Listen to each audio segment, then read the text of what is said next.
नमस्कार, आप देख रहे हैं एफएम न्यूज और मैं हूं आपके साथ अमल मुकेश चतुर्वेदी। और अब खबरों की शुरुआत छत्तीसगढ़ की खबरों के साथ। सबसे पहली खबर राजधानी रायपुर से, जहां IANS-C वोटर गवर्नेंस इंडेक्स के अनुसार छत्तीसगढ़ के मुख्यमंत्री भूपेश बघेल अब देश के सबसे बेहतरीन मुख्यमंत्री माने जा रहे हैं। बताया जा रहा है कि बघेल को सभी मुख्यमंत्रियों के बीच सर्वाधिक लोकप्रियता हासिल हुई है। इस रेटिंग में कई ऐसे अनुमान भी लगाए जा रहे हैं। IANS का कहना है कि उन्होंने एक रिपोर्ट जारी की है और उस रिपोर्ट में कहा गया है कि सीएम बघेल ने छत्तीसगढ़ के लिए कई कल्याणकारी योजनाओं की शुरुआत की है, जिनमें निजी स्कूल में पढ़ने वाले बच्चों को मुफ्त शिक्षा प्रदान करना एक मुख्य अचीवमेंट मानी जा रही है। जिन्होंने कोविड-19 के दौरान अपने माता पिता और अभिभावकों को खो दिया। महतारी दुलार योजना के तहत ऐसे बच्चों को पढ़ाई का खर्च छत्तीसगढ़ सरकार के द्वारा चलाया जा रहा है।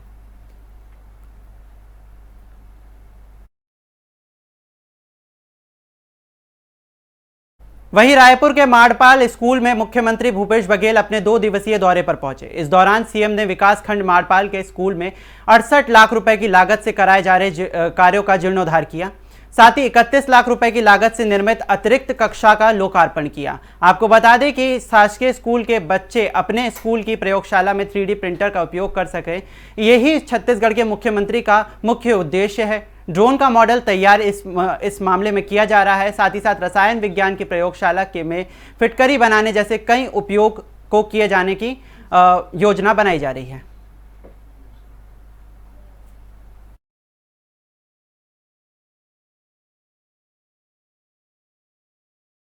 वहीं छत्तीसगढ़ के मुख्यमंत्री भूपेश बघेल ने प्रधानमंत्री नरेंद्र मोदी पर निशाना साधते हुए कहा कि नोटबंदी से ना तो आतंकवाद खत्म हुआ और ना ही धारा 370 हटने से घाटी में आतंकी वारदातें कम हुई। पूर्व प्रधानमंत्री अटल बिहारी वाजपेयी की चर्चा करते हुए उन्होंने कहा कि उनके शासनकाल में उत्तराखंड, झारखंड और छत्तीसगढ़ जैसे राज्य अस्तित्व में आए थे, लेकिन प्रधानमंत्री नरेंद्र मोदी की सभी नीतियां फेल हो रही हैं। जबकि प्रधानमंत्री नरेंद्र मोदी जब हमारे 5 सैनिक जम्मू में शहीद हो गए हैं तो उन पर भी उनका कुछ भी कहा नहीं जा रहा है। उनकी कूटनीतियां पूरी तरह से फेल हो रही है।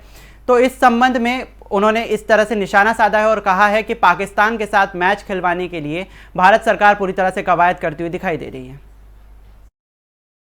पहली बात तो यह है कि जैसे उन्होंने कहा कि नोटबंदी करने से आतंकवाद समाप्त हो जाएगा, कालाधन समाप्त हो जाएगा, लेकिन ना आतंकवाद समाप्त हुआ ना कालाधन समाप्त हुआ। फिर उन्होंने कहा 370 हम हटा देंगे तो वहाँ से आतंकवाद समाप्त हो जाएगा। न केवल 370 हटाए बल्कि वहाँ राज्य का जो दर्जा था जम्मू कश्मीर, ये पहला प्रधानमंत्री है जिसके कार्यकाल में राज्य की संख्या घटी। अटल बिहारी वाजपेयी कहें तो उसके शासनकाल में राज्य बढ़े हैं, जिसमें छत्तीसगढ़ है, झारखंड है और उत्तरांचल बना। लेकिन ये ऐसे प्रधानमंत्री जिसके शासन में संख्या में कमी आई। जम्मू कश्मीर एक राज्य था, उसको आपने विखंडित भी किया और राज्य समाप्त भी कर दिया। अब सवाल इस बात का है कि जब आप सारे दावे कर रहे हैं कि वहाँ सब कंट्रोल में है, तो फिर आखिर लगातार हमारे जवान शहीद कैसे हो रहे हैं, नागरिक कैसे शहीद हो रहे हैं। और उसके बाद एक तरफ हम लोग यदि कुछ बोलते हैं तो पाकिस्तानी समर्थक बोलते हैं। प्रधानमंत्री खुद बिना बुलाए जाके वहाँ के प्रधानमंत्री के घर में बिरयानी खा आ जाते हैं और उसके बाद सारे खेलकूद भी आप करा रहे हैं। तो आप कर क्या रहे हैं, लोगों क्यों गुमराह कर रहे हैं? तो ये तो आपकी दृष्टिकोण है, ये समझ के परे है। आप वहाँ जाके बिरयानी खा आ जाएं तो आप ठीक हैं बिना बुलाए, और दूसरे लोग पाकिस्तानी समर्थक हो जाते। किसान यदि आंदोलन कर रहे हैं तो पाकिस्तानी समर्थक। ये दोहरा जो चरित्र है वो। उधर छत्तीसगढ़ की राज्यपाल अनुसुईया ने ग्राम अरंड पहुंचकर स्वतंत्रता संग्राम सेनानी स्वर्गीय बुढ़ान शाह की पुण्यतिथि पर विशाल आम को संबोधित किया। साथ ही इस मौके पर उन्होंने पूर्व सांसद सोहन पटेल और बुढ़ान शाह के वंशज योग साय ठाकुर वक्त कार्यक्रम में मौजूद रहे। साथ ही साथ आदिवासी समाज के पदाधिकारी सहित समाज के लोगों विशाल आम सभा में शामिल हुए। साथ ही स्थानीय स्कूल का भी इस दौरान कार्यक्रम आयोजित किया गया, जहां कार्यक्रम में जिले के स्वतंत्रता संग्राम सेनानी के वंशजों को सम्मानित किया गया। इसके अलावा आदिवासी समाज के प्रतिभावान युवा युवतियों को राज्यपाल द्वारा सम्मानित किया गया। संग्राम स्वर्गीय श्री बुढ़ान शाह जी की जयंती थी और ये मुझे लगता है कि इस धरती के लिए और आप और हम सब के लिए बड़ी गर्व की बात है कि एक आदिवासी समाज का ऐसा व्यक्ति जिन्होंने अंग्रेजों से लड़ाई लिया और देश की आज़ादी के लिए आज मतलब उन्होंने लड़ा है और उसको सारे लोग स्मरण करने के लिए इतनी बड़ी संख्या में आज एकत्रित हुए हैं। मुझे बहुत खुशी हुई है और आज उनकी इस जयंती में मैं उनके प्रति नमन करती हूँ और उनके परिवार को भी मैं बहुत शुभकामना बधाई देती हूँ कि उन्होंने एक ऐसा बेटा को जन्म लिया थोड़ा क्षेत्र में। तो ये निश्चित रूप से उनकी जो भी मांग है मेरी प्रयास रहेगा कि उनका स्टैचू भी बने और भी कुछ मांगे उन्होंने रखा है, कुछ स्कूलों का नाम भी, सड़कों का, तो वो मैंने कलेक्टर साहब से बोला है कि उसका भी जो भी नियम अनुसार क्या कार्रवाई हो सकती है मैं पूरा प्रयास करूंगी कि जो उनकी मांग का क्रियान्वयन हो सके। संग्राम उधर छत्तीसगढ़ के अंबिकापुर के मेडिकल कॉलेज में 7 नवजात बच्चों की मौत के बाद एक और नवजात मौत होने से स्वास्थ्य विभाग में हड़कंप मच गया, जिसके बाद स्वास्थ्य मंत्री टीएस सिंहदेव दिल्ली से सीधे अंबिकापुर पहुंचे और अस्पताल के निरीक्षण किया। इस दौरान मुख्यमंत्री भूपेश बघेल ने सरगुजा के प्रभारी मंत्री शिव डहरिया से बातचीत भी की और अंबिकापुर रवाना होने के लिए उनको कहा। इस मामले पर स्कूल शिक्षा मंत्री प्रेमसराय सिंह टेकम ने कहा कि सभी शिशु प्रीमेच्योर थे और दूध नहीं पी पाने की वजह से उन सभी की मौत हो गई, लेकिन सरकार ने पूरे मामले को लेकर जांच कमेटी बना दी है और जो भी इस मामले पर दोषी पाया जाएगा सरकार उस पर अवश्य जांच करेगी। हाँ, मेडिकल कॉलेज में 4 नवजात शिशुओं की मृत्यु हुई, बड़ा दुखद है। पर उसमें हमारे मुख्यमंत्री जी के निर्देश से प्रभारी मंत्री जी, स्वास्थ्य मंत्री जी वहाँ पर गए, उन्होंने बैठक भी लिया उन्होंने और जांच के भी निर्देश दिए हैं। कुछ टीम रायपुर से भी गया है, कुछ बिलासपुर से भी गया है, लेकिन वहाँ जो जानकारी मिली है उसमें ये था कि जो नवजात शिशु है वो एक तो प्री मेच्योर डिलीवरी हुई है, जिनको कोई 7 महीने में हुआ है, किसी को 1 किलो है, किसी का 700 ग्राम है, और ऐसे क्रिटिकल पोजीशन के नवजात शिशु वहाँ पर आते हैं और जो वहाँ पर जो संस्था है special new born baby care unit में वहाँ भर्ती होते हैं और क्योंकि इतने उसमें कमज़ोर रहते हैं कि वो दूध भी नहीं पी पाते हैं, तो उनको किस प्रकार से अलग से उनको ट्रीटमेंट करने की आवश्यकता है। हाँ, मेडिकल कॉलेज में 4 नवजात शिशुओं की मृत्यु हुई, बड़ा दुखद है। उधर छत्तीसगढ़ की रायपुर पुलिस ने नशे का काला कारोबार करने वाले कारोबारियों के विरुद्ध अभियान चलाया है और एक आरोपी के पास से चरस, नगद रकम, इस तरीके की चीजें जब्त की हैं। आरोपी हरीश रावत को गिरफ्तार कर लिया गया है। उसके विरुद्ध पुलिस ने अपराधी धारा 21(bb) नारकोटिक्स एक्ट के तहत मामला दर्ज किया और उसे गिरफ्तार कर लिया। आरोपी के इस काले कारोबार में जुड़े होने के साथ साथ अन्य उसके साथियों को भी इस मामले में गिरफ्तार कर लिया गया है और आगे की पूछताछ की जा रही है। इस काले कारोबार से जुड़े जो भी नाम सामने आएंगे उन सबके विरुद्ध कार्रवाई की जाएगी। इस तरीके की बड़ी बात पुलिस की तरफ से साफ तौर पर कही गई है। नशे का कारोबार करने वाले कारोबारियों के विरुद्ध रायपुर पुलिस का यह अभियान लगातार जारी रहेगा, ये रायपुर पुलिस का सीधे तौर पर कहना है।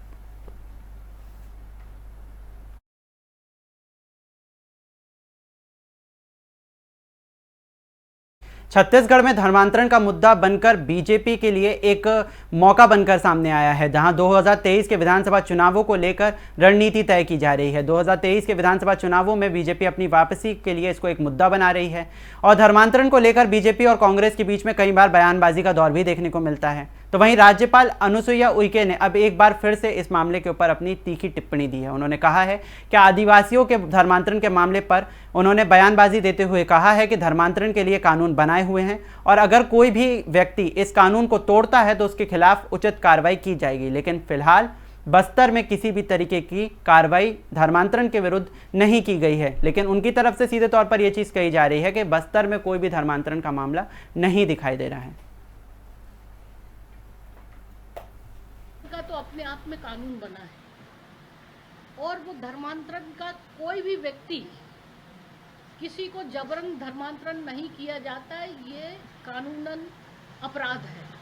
अगर कोई इस तरह की शिकायत आती है कि कोई जबरन प्रलोभन लालच से अगर कोई धर्मांतरण करवा रहा है तो निश्चित रूप से उसके ऊपर कानूनी कार्रवाई होनी चाहिए। समय समय पर मुझे ज्ञापन मिले, लोगों के सामाजिक संस्थाओं के प्रतिनिधि मिले, मेरे से इस बात की मांग की और मैंने प्रशासन शासन का ध्यान आकर्षित किया है कि ऐसे तथ्य जिनका हमें प्रूफ के साथ ये शिकायत मिलती है तो उन पर उचित कदम उठाएं। ये मैंने शासन को इसका और मुख्यमंत्री जी को भी पत्र के माध्यम से लिखा है कि उचित कदम उठाएं। उनका तो अपने आप। यहाँ रुकेंगे एक छोटे से ब्रेक के लिए। ब्रेक के उस पार खबरों का सिलसिला लगातार जारी है, आप बने रहिए हमारे साथ।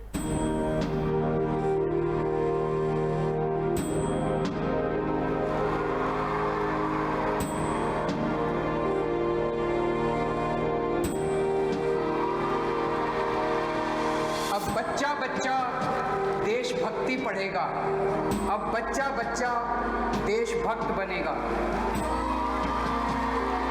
दिल्ली के स्कूलों में हमने देशभक्ति पाठ्यक्रम पढ़ाना शुरू किया है। जब हर बच्चा भारत माँ का वीर सपूत बनेगा, तभी बनेगा भगत सिंह के सपनों का भारत, तभी बनेगा बाबा साहब के सपनों का भारत।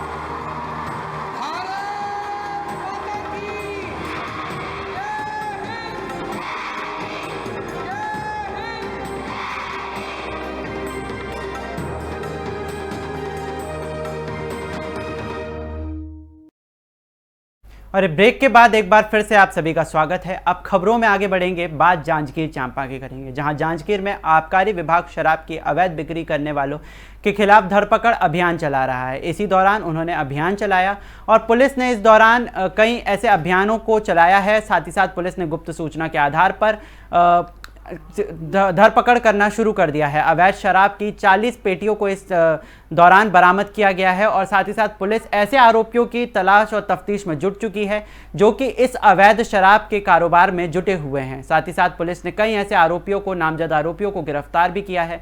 पुलिस का इस मामले पर कहना है कि आरोपी का नाम रोहित यादव बताया जा रहा है और साथ ही साथ पुलिस अब आरोपी रोहित यादव से पूछताछ कर रही है और उसके साथियों की भी तलाश और पूछताछ में जुट चुकी है। प्रकरण नवागढ़ थाना अंतर्गत का है। प्रकरण में रोहित यादव ये महंत के रहने वाले हैं।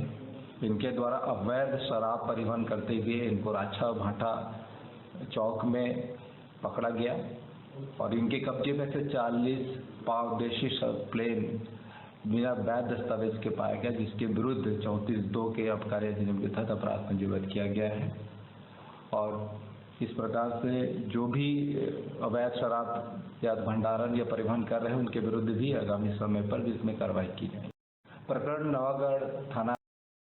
उधर जांजगीर में अवैध भूमि प्लांटिंग को लेकर शिवसेना ने ग्राम निवेश क्षेत्रीय कार्यालय का घेराव किया है, जिसके बाद शिकायत मिलने पर शिवसेना के कार्यकर्ता लगातार समय समय पर की जा रही अवैध प्लांटिंग के खिलाफ शिकायत करते हुए नजर आए। लेकिन कई महीने बीत जाने के बाद भी नगर निवेश क्षेत्रीय कार्यालय द्वारा कोई संतुष्ट जवाब नहीं मिला, जिसको लेकर शिवसेना के जिला अध्यक्ष ओंकार सिंह गहलोत ने बताया कि जिले में लगातार जिस तरह से अवैध प्लांटिंग का काम चल रहा है उसको लेकर कई बार कलेक्टर अधिकारियों को ज्ञापन सौंपा गया है, लेकिन आज तक इस मामले पर कोई भी कार्रवाई नहीं हुई है। शिवसेना के द्वारा नगर निवेश कार्यालय का घेराव करके विरोध प्रदर्शन इस मामले पर किया गया और जल्द ही अवैध प्लांटिंग करने वालों पर कार्रवाई नहीं होती है तो उग्र आंदोलन की उन्होंने चेतावनी भी दी है।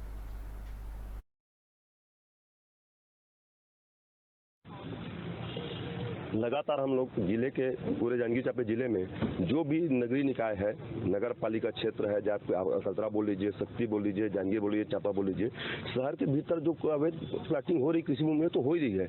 आसपास के जो ग्रामीण क्षेत्र है, यहाँ से लगे हुए गाँव 4 से 5 मीटर गाँव क्षेत्र है, वहाँ में भी लगातार अवैध प्लाटिंग के कार्य बराबर चल रही है। जो सभी अधिकारियों को हमने 1 साल से लगातार हम अवगत कराते आ रहे हैं कि साहब यहाँ पे कृषि भूमि में। उधर कैबिनेट मंत्री अमरजीत भगत सीतापुर विधानसभा क्षेत्र के डोडा गांव हाथी के हमले से प्रभावित लोगों से मिलने पहुंचे, जहां शोकाकुल परिवार से मुलाकात कर शोक संवेदना उन्होंने व्यक्त की। साथ ही उन्होंने तत्कालीन डीएफओ को निर्देशित किया और उनके मुताबिक नियमों के मुताबिक सहायता राशि उपलब्ध कराने के निर्देश दिए। इस दौरान मंत्री पैदल मैनी नदी को पार करते हुए नजर आए।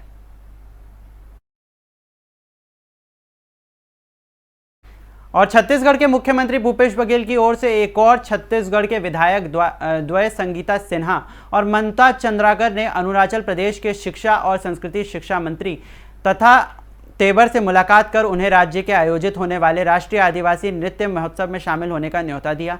विधायकों ने तेदिर को राज्य में 28 से 30 अक्टूबर तक होने वाली राष्ट्रीय आदिवासी नृत्य महोत्सव के उद्देश्य के बारे में विस्तार से जानकारी देने के साथ साथ ही छत्तीसगढ़ सरकार द्वारा आदिवासी संस्कृति को विश्व पटल पर लाने के लिए प्रयासों के बारे में भी बताया। श्री तेदिर के इस आमंत्रण के लिए छत्तीसगढ़ सरकार का आभार भी इस दौरान व्यक्त किया गया। तो ये आपको जानकारी दे रहे हैं कि छत्तीसगढ़ के मुख्यमंत्री ने इस दौरान विधायकों को और सांसदों को न्योता दिया है, क्योंकि छत्तीसगढ़ में एक नई योजना जो है वो आने वाली है। शिक्षा मंत्री को इस दौरान तोहफा दिया गया है। तस्वीरें भी सीधे तौर पर आपको दिखा रहे हैं, जहां छत्तीसगढ़ के मुख्यमंत्री भूपेश बघेल ने आभार व्यक्त किया है और साथ ही साथ शिक्षा मंत्री ने इस दौरान कई टीचर्स का भी है इस आभार व्यक्त किया है और आने वाले दिनों में जो त्यौहार होने वाला है, जो महोत्सव होने वाला है, उसके लिए न्योता दिया गया है। और अगली खबर छत्तीसगढ़ के कोरिया से है, जहां पर कोरिया में पूर्व विधायक और प्रदेश अध्यक्ष भाजपा किसान मोर्चा के श्याम बिहारी जायसवाल, चिरमिरी मंडल अध्यक्ष रघुनंदन यादव के नेतृत्व में कोयला मंत्री के नाम जीएम चिरमिरी को ज्ञापन सौंपा गया, जिसमें नई खदानें खोलने सहित कोयले की प्रचुर मात्रा का जिक्र चिरमिरी के अलग अलग स्थानों का होना बताया गया। साथ ही साथ उन्होंने ये भी कहा कि उन्हें ज्ञात कराया गया है कि लक्ष्मण झरिया भंडार देही और भकू खदानों के संचालित होने हेतु वन मंत्रालय और भारत सरकार के राजपत्र के स्वीकृति की जानकारी उन्हें मिली है। इसी क्रम में नगर निगम को घेरते हुए उन्होंने पूर्व विधायक का नाम भी लिया और साथ ही साथ कहा कि उनके नेता प्रतिपक्ष जो हैं उनके नेतृत्व में नगर निगम कार्यालय जहां पर वो पहुंचे, जहां नगर निगम आयुक्त से मिलकर उन्होंने सामुदायिक भवन में रंग रोगन के नाम पर किए जा रहे भ्रष्टाचार की शिकायत की, तो वहीं शासकीय धन की लूट पर रोक लगाने की उन्होंने मांग भी रखी। तो ये खबर आपको बता रहे थे, जहां धान की लूट को रोकने के लिए अब सरकार की तरफ से और जो प्रशासन है उसकी तरफ से कार्रवाई नहीं की जाने के चक्कर में विपक्ष जो है अब उसके ऊपर लगातार आरोप लगा रहा है। केंद्रीय कोयला मंत्री को इस संदर्भ में एक पत्र लिखा गया है। तो इस वक्त ये खबर आपको बता रहे हैं, जहां पर केंद्रीय कोयला मंत्री को इस संदर्भ में एक खत लिखा गया है। पूर्व विधायक ने ये खत लिखा है और साथ ही साथ अवैध धान खरीद जो है उसके मामले पर कार्रवाई करने की उन्होंने मांग की है।